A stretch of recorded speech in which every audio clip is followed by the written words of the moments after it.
Hoy quiero hablarles de la fe y la verdad. Yo creo que el segundo mensaje angélico nos habla de una verdad muy importante. Hay que conocerla y hay que predicarla bien. Juan capítulo 14, verso 6, Jesús nos dice, yo soy el camino, la verdad y la vida. En Apocalipsis 3:14, al principio del mensaje de la Odisea, Jesús ha dicho que Él es el testigo fiel y verdadero. Jesús siempre habla la verdad. Proverbios 27, versos 5 y 6, leemos, mejor es reprensión manifiesta o abierta que amor oculto. Si tú amas mucho a una persona, pero nunca le haces saber que le amas, nunca le haces nada bueno, pues ¿cómo vas a saber? Mejor es reprensión abierta que amor oculto. Fieles son las heridas del que ama, pero importunos los besos del que aborrece. Hay una verdad que debe de ser proclamada, encontramos en el segundo mensaje angélico. No es una verdad fácil de proclamar, pero es la verdad, debemos hablarla en amor. Efesios 4:15 habla, sino que siguiendo la verdad en amor, crezcamos en todo en aquel que es la cabeza, esto es Cristo. ¿Por qué es importante hablar la verdad? Porque Dios es la verdad, Jesús es la verdad. El Espíritu Santo, la Biblia dice, es el Espíritu de verdad. Si adoramos al Dios verdadero, vamos a ser personas de verdad, personas que hablan la verdad, personas que viven la verdad, personas que son verdaderas. Juan capítulo 8, verso 44 nos dice que el enemigo de Dios es el contrario. Vosotros sois de vuestro padre el diablo, y los deseos de vuestro padre queréis hacer. Jesús estaba hablando a algunos de los líderes del pueblo de Israel en su tiempo. Jesús le estaba diciendo, ustedes quieren matarme, pues esos son los deseos de vuestro padre, el diablo. Él ha sido homicida desde el principio y no ha permanecido en la verdad, porque no hay verdad en él. Cuando habla mentira, de suyo habla, porque es mentiroso y padre de mentira. Queridos, hay que predicar el evangelio, hay que predicar la verdad. Aún las partes que no son fáciles, hay que predicarlas. Especialmente porque cuando predicamos el mensaje del segundo ángel, nosotros estamos mostrando al mundo que hay un engaño, y ese engaño es muy peligroso. Y debemos ser dirigidos por Dios para que no cayamos en ese engaño. Amén. Vamos a leer el mensaje del primer ángel y el mensaje del segundo ángel. Esta tarde vamos a hablar del mensaje del tercer ángel. Vamos a abrir nuestras Biblias en Apocalipsis 14, versos 6 al 8. Apocalipsis 14, 6 al 8. Dice el siguiente, vi volar por en medio del cielo a otro ángel. Miramos ayer que ángeles en la Biblia son mensajeros, ¿verdad? Pueden ser angélicos, pueden ser celestiales, también pueden ser humanos. Otro ángel que tenía el evangelio eterno para predicarlo a los moradores de la tierra, a toda nación, tribu, lengua y pueblo, diciendo a gran voz, temed a Dios. Hablamos de lo que significa temer a Dios. Dadle gloria. Ese ángel busca la gloria de Dios, no su propia gloria. Porque la hora de su juicio ha llegado, hablamos del santuario celestial, y adorad a aquel que hizo el cielo y la tierra, el mar y las fuentes de las aguas. Hablamos de la conexión con el cuarto mandamiento del sábado. Ahora mira el segundo mensaje angélico. Otro ángel les siguió diciendo, ha caído Babilonia, la gran ciudad, porque ha hecho beber a todas las naciones del vino del furor de su fornicación. ¿Quién es Babilonia? ¿Qué es Babilonia? ¿Qué significa el vino? ¿Qué significa su fornicación? Pues no podemos estudiar ese tema en la Biblia sin estudiar la historia de la Torre de Babel. ¿Te acuerdas? En Génesis 11, vamos a abrir nuestras Biblias, Génesis 11, versos 1 y 2. Génesis 11, 1 y 2. Tenía entonces toda la tierra una sola lengua. Eso fue después del diluvio, fue después que Dios destruyó la tierra. Tenía entonces toda la tierra una sola lengua y unas mismas palabras. Y aconteció que cuando salieran del oriente, hallaran una llanura en la tierra de Sinar y se establecieran ahí. Y aquí hay un problema. Ellos se estaban estableciendo en un solo lugar. Eso es problemático. Vamos a ver por qué en un minuto. Mira, ¿por qué decimos que tenemos de estudiar el tema de Babilonia con la historia de la Torre de Babel? Porque aquí tiene un detalle.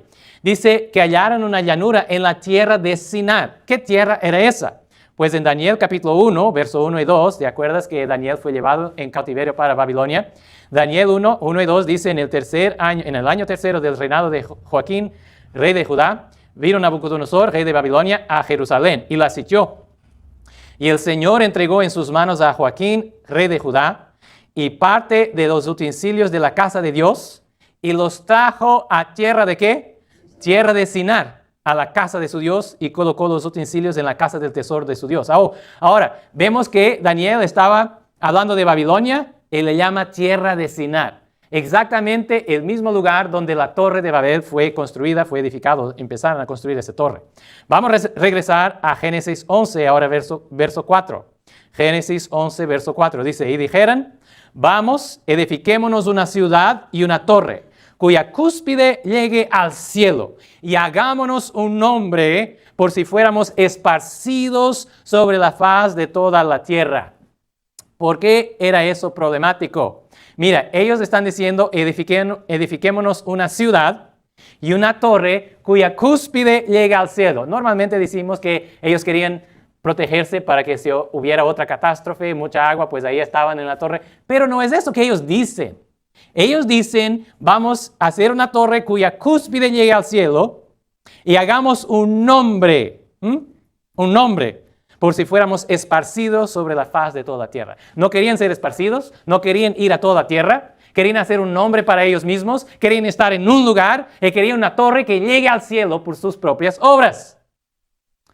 ¿Por qué era eso problemático? Génesis capítulo 9, verso 1 nos dice que Dios bendijo Dios a Noé y a sus hijos. Génesis 9, 1.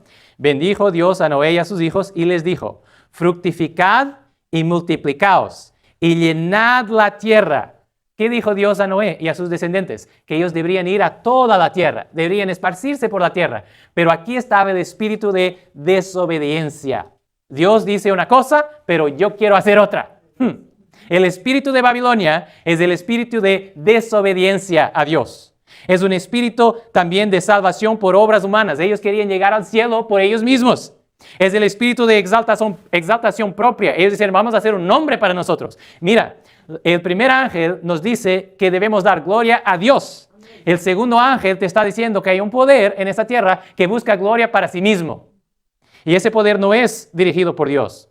También Génesis 11, verso 9 nos dice, por esto fue llamado el nombre de ella Babel, porque ahí confundió. Babel significa confusión, porque ahí confundió Jehová el lenguaje de toda la tierra y desde ahí los esparció sobre la faz de toda la tierra. Entonces miramos que Babilonia es un poder que significa desobediencia a Dios, es un poder que habla de salvación por obras humanas, la tentativa de llegar al cielo por su propio esfuerzo, es un poder que se exalta a sí mismo y es un poder en que hay mucha confusión. Hay diferentes ideas, diferentes teologías en ese poder.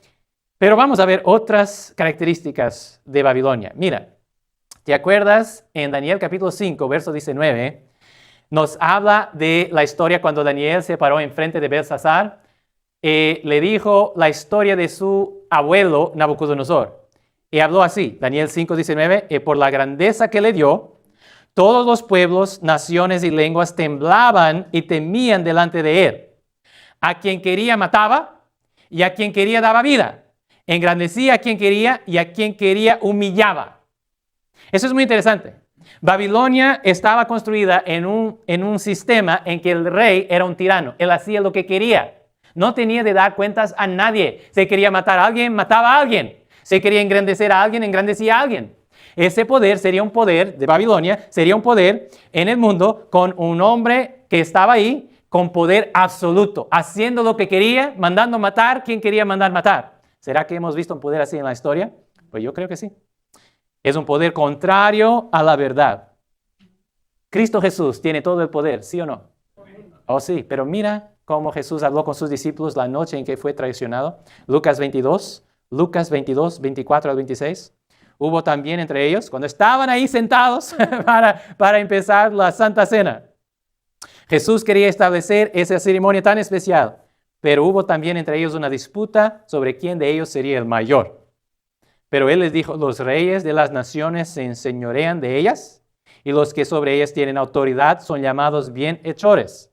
Mas no así vosotros, sino sea el mayor entre vosotros como el más joven, y el que dirige como el que sirve. En la verdadera iglesia de Dios, los dirigentes son siervos, no son señores para ser adorados, son siervos. Amén. Pero infelizmente hay un poder donde los dirigentes son adorados. También hay otra característica. Les voy a dar hoy 20 características, ¿ok? Voy en número 6. Adoración de imágenes. ¿Te acuerdas? Daniel capítulo 5, verso 4 nos dice que Belsasar y sus mujeres, y sus grandes, bebieran vino y alabaran a los dioses de oro y de plata, de bronce, de hierro, de madera y de piedra. La Babilonia histórica, donde Daniel estuvo cautivo, era un lugar de paganismo, era un lugar de adoración de imágenes, era un lugar donde las personas adoraban imágenes. Para adorar sus dioses, los adoraban a través de imágenes. Hay personas que aún hacen eso hoy y dicen, oh no, yo no estoy adorando la imagen, yo estoy adorando el santo, estoy adorando la Virgen o estoy adorando a Jesús, pero a través de la imagen es solo para ayudarme. Pero querido, la Biblia nos dice en el segundo mandamiento, Éxodo 20, verso 4 al 6, dice, no te harás imagen ni ninguna semejanza de lo que esté arriba en el cielo, ni abajo en la tierra, ni en las aguas debajo de la tierra. No te inclinarás a ellas, ni las honrarás o ni las servirás. Porque yo soy Jehová, tu Dios, fuerte, celoso, que visito la maldad de los padres sobre los hijos, hasta la tercera y cuarta generación de los que me aborrecen, y hago misericordia a millares, a los que me aman y guardan mis mandamientos. Mira lo que no está en ese mandamiento. No está aquí, excepto si tienes una perfecta imagen de mí, ahí puedes arrodillarte y adorarla. No está ahí, ¿verdad? Si alguien hubiera sacado una fotografía de Jesús, una foto de Jesús, y después hoy tendríamos esa imagen, ¿será que deberíamos adorar esa foto? Si fuera la misma imagen, la misma cara de Jesús, ¿será que debíamos adorar esa foto? No, querido, porque dice, de ninguna semejanza de lo que esté arriba en el cielo, ni abajo en la tierra. Dios no quiere ser adorado a través de imágenes. Solo hay una imagen perfecta de Dios y esa imagen es Cristo Jesús. Y lo adoramos leyendo la palabra de Dios, leyendo los evangelios, conociendo a nuestro Salvador, leyendo toda la Biblia, porque toda la Biblia es una manifestación, una revelación de Cristo. Así conocemos a la verdadera imagen de Dios que es Cristo y lo podemos adorar como Cristo adoraba a su Padre. Se iba a un lugar, se arrodillaba y hablaba con Dios. Amén. Así debemos nosotros adorar a Dios. Ese poder también, y les voy a dar la séptima característica hoy, ese poder también lleva los habitantes de ese mundo, hasta incluso el pueblo de Dios, a tener ideas raras sobre la muerte. ¿Te acuerdas que cuando los israelitas vinieron de Babilonia, aún cuando estaban en Babilonia, ellos adoptaron algunas cosas del culto de Babilonia que eran cosas satánicas? Ezequiel capítulo 8, verso 14, Ezequiel fue un profeta para los del cautiverio. Ezequiel capítulo 8, verso 14 dice, y me llevó a la entrada de la puerta de la casa de Jehová, que está al norte, y aquí mujeres estaban ahí sentadas endechando o llorando por Tamuz. Tamuz era un dios de Babilonia, aunque el culto a Tamuz involucraba inmoralidad sexual, pero también había esas ideas que Tamuz iba una parte del año, iba al mundo de los muertos, después regresaba. Esas ideas de la inmortalidad del alma vinieron de Babilonia y fueron introducidas en el seno del propio pueblo de Dios. Hoy día hay mucho cristiano que dice, oh, si tú mueres, pues te vas al cielo, ahí directamente, ¡pum! Si no te portas bien, pues te vas al infierno, ahí mueres, después te vas porque tienes una alma inmortal. Pero no es esa la enseñanza de la Biblia. Esta tarde vamos a ver lo que la Biblia habla. La inmortalidad del alma es una enseñanza pagana, no es una enseñanza bíblica. Solo para darles una referencia que estoy seguro que conocen bien, Eclesiastes 9, versos 5 y 6 dice, porque los que viven saben que han de morir, pero los muertos nada saben, ni tienen más paga porque su memoria es puesta en olvido. También su amor y su odio y su envidia fenecieron ya, y nunca más tendrán parte en todo lo que se hace debajo del sol. Ese poder que la Biblia está hablando de los últimos días, que es Babilonia, ese poder está enseñando a las personas de ese mundo que la alma es inmortal. Está abriendo las puertas al espiritismo. Porque si yo creo que mi abuelo que murió está en el cielo, pues ¿por qué no pensar que quizás puede hablar conmigo, quizás puede protegerme, quizás puede ayudarme? Cuando hablamos de la inmortalidad del alma y enseñamos eso a las personas, estamos abriendo la puerta al espíritu de Satanás para engañar a la gente. Algo que la Biblia prohíbe. Otra característica más, número 8. La adoración del sol. Ezequiel capítulo 8, verso 16. Y me llevó al atrio de adentro de la casa de Jehová, y aquí, junto a la entrada del templo de Jehová, entre la entrada y el altar, como 25 varones. sus espaldas vueltas al templo de Jehová y sus rostros hacia el oriente. Y adoraban al sol, prostrándose hacia el oriente. ¿Te acuerdas que el santuario, ellos se debían prostrar hasta el occidente, exactamente para volver su espalda al sol y no adorar el sol? Porque las naciones paganas alrededor de Israel adoraban el sol. En Babilonia, el primer culto era el culto del sol. Y lo adoraban en el día del sol, que aún hoy, el primer día de la semana, hay cristianos que dicen que debemos descansar y adorar a Dios en ese día más que en los otros días. Pero no es la verdad de la Biblia. Éxodo 20, verso 3 dice, no tendrás dioses ajenos delante de mí. Dios creó el sol, Dios no es el sol. Sí, la Biblia habla de Jesús como el sol de la justicia, pero eso es un símbolo, es una imagen, es un símbolo, es una ilustración, no es una imagen que debemos adorar, sino una ilustración. Jesús es la luz del mundo, eso lo dijo Cristo. Número 9, ¿listo? Sería también ese poder de Babilonia una iglesia corrupta. ¿Por qué decimos que es una iglesia corrupta? Ven conmigo a Apocalipsis, capítulo 17, verso 1 al 3. Apocalipsis 17, 1 al 3. Vino entonces uno de los 7 ángeles que tenían las 7 copas y habló conmigo diciéndome, ven acá y te mostraré la sentencia contra la gran ramera, la que está sentada sobre muchas aguas, con la cual han fornicado los reyes de la tierra, y los moradores de la tierra se han embriagado con el vino de su fornicación. Aquí está el mismo símbolo del mensaje del segundo ángel. Babilonia ha caído, dio a beber del vino de su fornicación a todas las naciones. Verso 3, y me llevó en el espíritu, Apocalipsis 17, verso 3, y me llevó en el espíritu al desierto, y vi una mujer sentada sobre una bestia escarlata, llena de nombres de blasfemia, que tenía 7 cabezas y 10 cuernos. Mire, el símbolo es muy claro. Él miró una mujer. Y en la Biblia, la mujer desde Génesis es símbolo de algo muy importante. Génesis 3, verso 15, dice que Dios le dijo al serpiente que tentó a la mujer, que tentó Eva, y pondré enemistad entre ti y la mujer, y entre tu simiente y la simiente suya. Esta te herirá la cabeza y tú le herirás el calcañar. Dios pone a la mujer, que ahí estaba Eva, pero Dios utiliza a la mujer como un símbolo de su pueblo.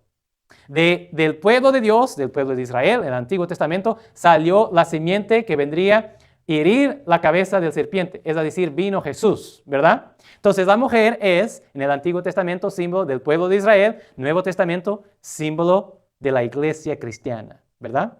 Dice Efesios 5, verso 25, maridos, amad a vuestras mujeres. Es muy interesante, mire que la Biblia dice, mujer, respeta a tu marido, porque la tentación de la mujer es no respetar al marido. Pero a los maridos dice, maridos, ama a tu mujer, porque la tentación del marido es mirar a otras mujeres, ¿verdad? Entonces, la Biblia es muy clara, maridos, amad a vuestras mujeres, así como Cristo amó a la iglesia y se entregó a sí mismo por ella. Jesús fue fiel a su iglesia y aquí la mujer es símbolo de la iglesia cristiana. Infelizmente, ahí mismo en el seno del cristianismo surge una mujer, una iglesia, pero está corrompida, es la madre de las rameras, es una gran ramera. Es una iglesia corrupta. Por eso, como adventistas del séptimo día, creemos que Babilonia es símbolo de una iglesia corrupta. Número 10. También Babilonia representa un evangelio falso. Deuteronomio capítulo 32, verso 14. Deuteronomio 32, 14. ¿Qué dice al final del verso? Voy a leer el verso todo contigo. Dice, mantequilla de vacas y leche de ovejas con grosura de corderos y carneros de Basán, también machos cabríos con lo mejor del trigo. Es toda la bendición que Dios había dado a Israel. Y de la sangre de la uva bebiste vino, la sangre de la uva. El vino o el suco de la uva es un símbolo en la Biblia de sangre, ¿verdad? Jesús lo utilizó así, Mateo 26, 27 al 28, y tomando la copa, estaba sentado con sus discípulos la noche en que Jesús comió con ellos antes de morir por nosotros, tomando la copa y habiendo dado gracias les dio, diciendo, bebed de ella todos, porque esto es mi sangre del nuevo pacto, que por muchos es derramada para remisión de los pecados.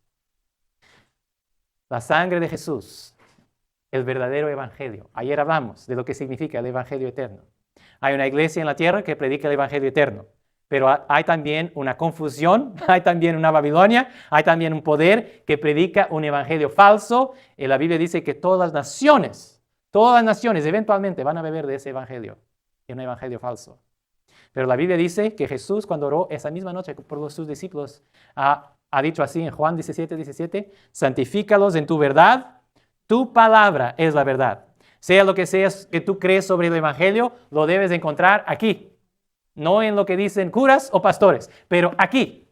Hay predicadores que predican la palabra de Dios fielmente, yo espero que soy uno de ellos, pero querido, no debes creer mi palabra. Debes mirar si aquí está. Y si aquí está, entonces tú debes creer. Amén. Amén. Ese poder, número 11, blasfemia de Dios. Mira verso 3 otra vez de Apocalipsis 17, Apocalipsis 17, verso 3. Acuérdate que dice que esa mujer sentada sobre una bestia escarlata está llena de nombres de blasfemia. Esa bestia y esa mujer representan una blasfemia contra Dios. ¿Qué significa blasfemar contra Dios? Pues no es solo hablar mal de Dios, porque bíblicamente en Juan 10:33, los judíos querían apedrear a Jesús. Juan 10:33, le respondieron los judíos diciendo, por buena obra no te apedreamos, sino por la blasfemia, porque tú siendo hombre te haces Dios. Pregunta, ¿Jesús era Dios, sí o no? Sí, entonces no era blasfemia para Dios asumir los títulos y las prerrogativas, los derechos de la divindad, porque Él era Dios y es Dios eternamente. Dios bendito por toda eternidad, Romanos 9, verso 5. Dios bendito por toda eternidad es Cristo. Ahora, no era blasfemia para Jesús, pero para cualquier otro hombre, decir, yo estoy aquí en lugar de Dios, bésame la mano, pues eso es blasfemia, ¿verdad? Segunda Tesalonicenses, capítulo 2, verso 3 al 4. Segunda Tesalonicenses 2, 3 al 4 dice, nadie os engañe en ninguna manera, porque no vendrá sin que antes venga la apostasía y se manifieste el hombre de pecado, el hijo de perdición, el cual se opone y se levanta contra todo lo que se llama Dios o es objeto de culto, tanto que se sienta en el templo de Dios como Dios, haciéndose pasar por Dios. Miremos otras características más. Dice Apocalipsis 17, verso 4 al 5, Apocalipsis 17, verso 4 al 5, y la mujer estaba vestida de púrpura y escarlata y adornada de oro. ¿Será que hay un poder cuyos líderes se visten de púrpura y de escarlata? La Biblia es tan clara, ¿verdad? Adornada de oro, de piedras preciosas y de perlas.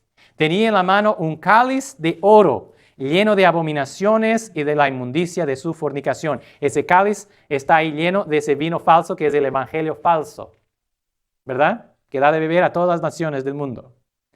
Y la inmundicia de su fornicación. En su frente un nombre escrito, un misterio. Babilonia la grande, la madre de las rameras y de las abominaciones de la tierra. Ese poder, cuando personas vienen a la iglesia y adoran ese poder.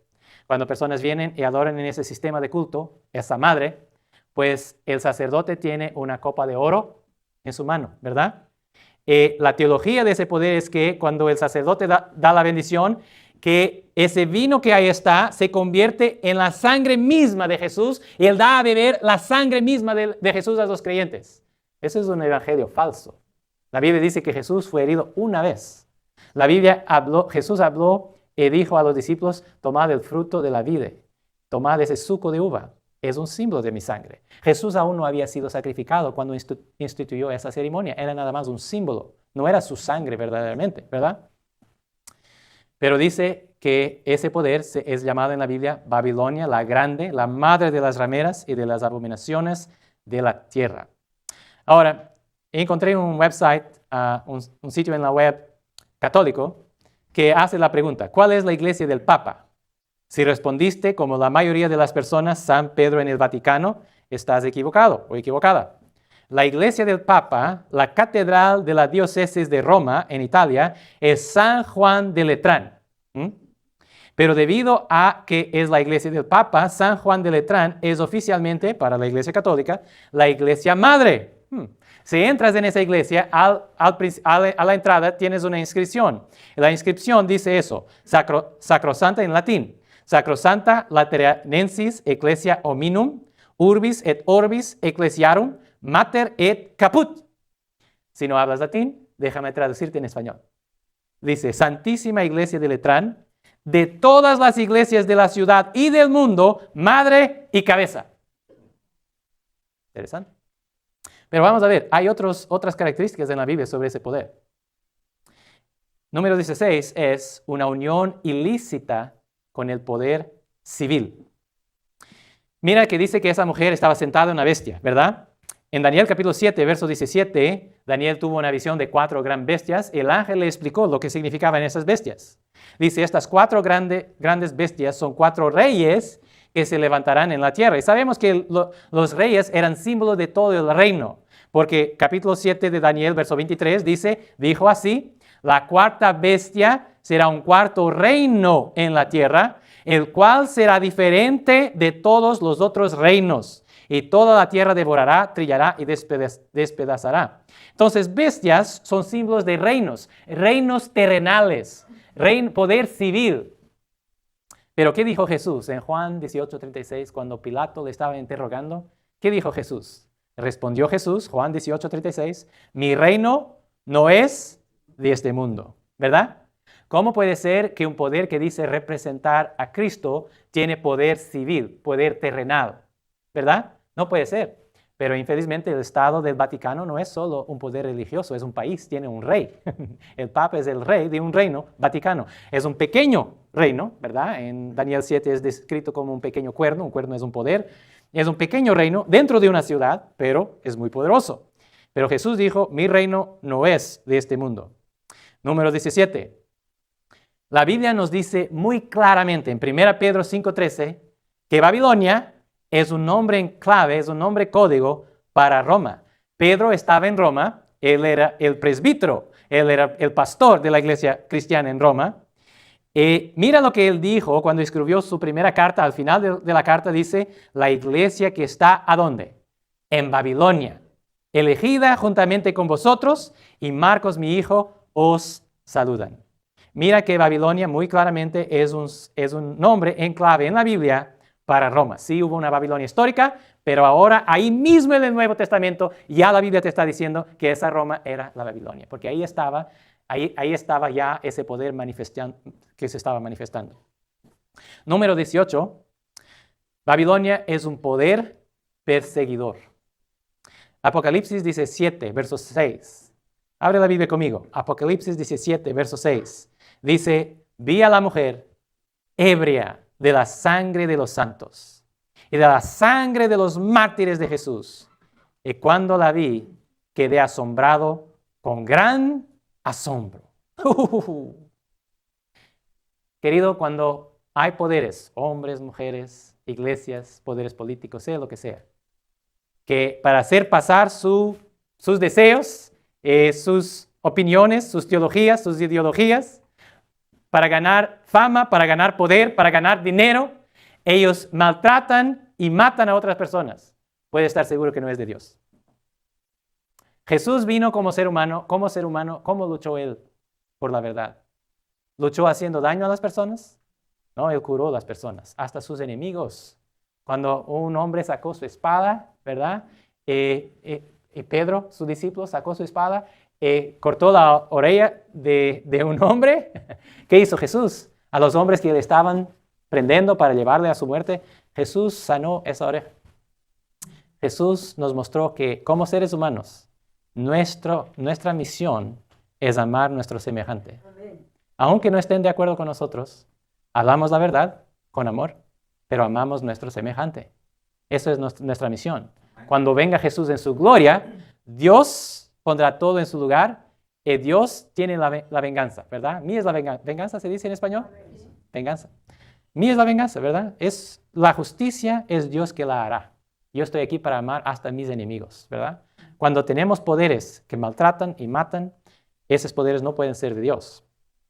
Mira, David Plasteid escribió un libro que lo puedes encontrar en internet, está en inglés, Estimates of the Number Killed by the Papacy in the Middle Ages and Later.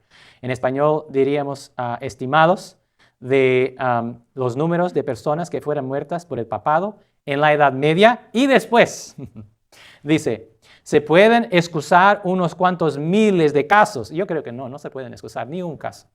Pero dice, se pueden excusar unos cuantos miles de casos como excepcionales, pero millones y millones de víctimas solo pueden ser el resultado de una política sistemática, mostrando así los resultados nocivos de las uniones iglesia-estado. Cuando la iglesia y el Estado se dan las manos, pues hay un problema muy, muy grande. Yo vengo de Portugal, y ahí en Portugal, España, Italia, ahí tú puedes ir a algunos museos y tú puedes mirar los instrumentos de la Inquisición. Como Satanás inventó y dirigió personas en ese mundo a inventar instrumentos que causan tanto, tanto, tanto dolor. Eso no es de Dios, esto es del diablo. Pues ese poder, nos dice la Biblia, es un lugar del diablo, es un lugar de demonios. Verso 19, punto 19, es un lugar de demonios. 20, el último punto, es un lugar de alianzas comerciales. Te voy a mostrar en la Biblia eso.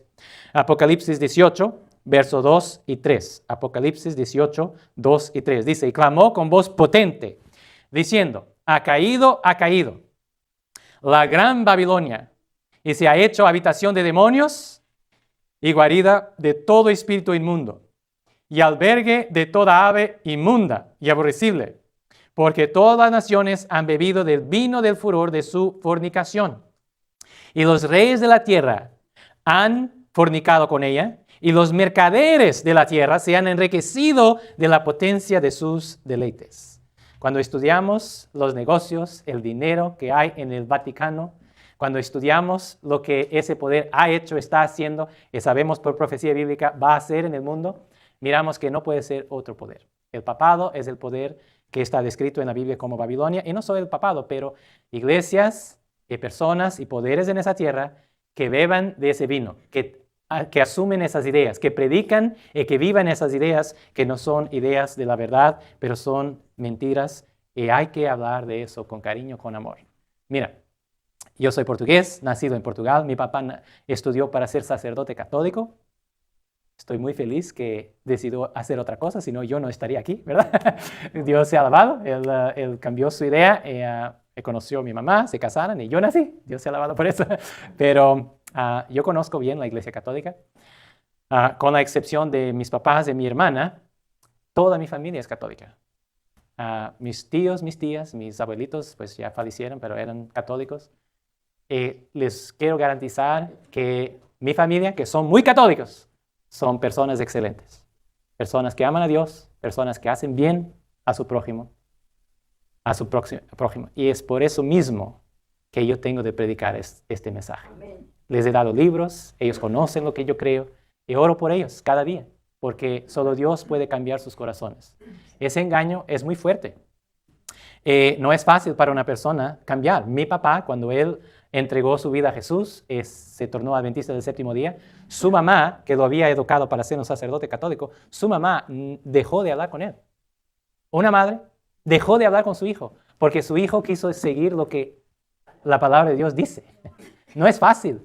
A veces que esas ideas están tan enraizadas. Mi suegra, gracias a Dios también es adventista del séptimo día. Ella vino a los Estados Unidos muchos años atrás. Ella vino de una isla portuguesa, y ahí, en su tiempo, mi suegra es un poquito más mayor que mis papás. En su tiempo, si venía alguien que no era católico predicar otra fe, las personas lo apedreaban.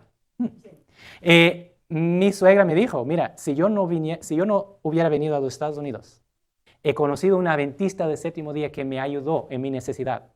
A mí, mi marido, mis hijos, necesitábamos ayuda, y ahí estaba alguien que me ayudó y me mostró amor, el amor de Jesús. Y después él me hablaba de la Biblia y me mostraba cosas del sábado. Y pues mi suegra es bien sincera. Cuando ella sabe una cosa, pues fue difícil para ella, muy difícil. Pero cuando ella conoció la verdad, ella no podía escapar a su conciencia. Y queridos, debemos predicar la verdad con amor. Mira que fue el amor y el cariño que tocó el corazón de mi suegra. Y a causa de ese amor, ella después se abrió a la palabra de Dios, a la teoría de la verdad. Dios está llamando a muchos. Ni todos van a aceptar, pero hay personas sinceras. Y algunos sí, con la gracia de Dios, van a aceptar la verdad en los últimos días.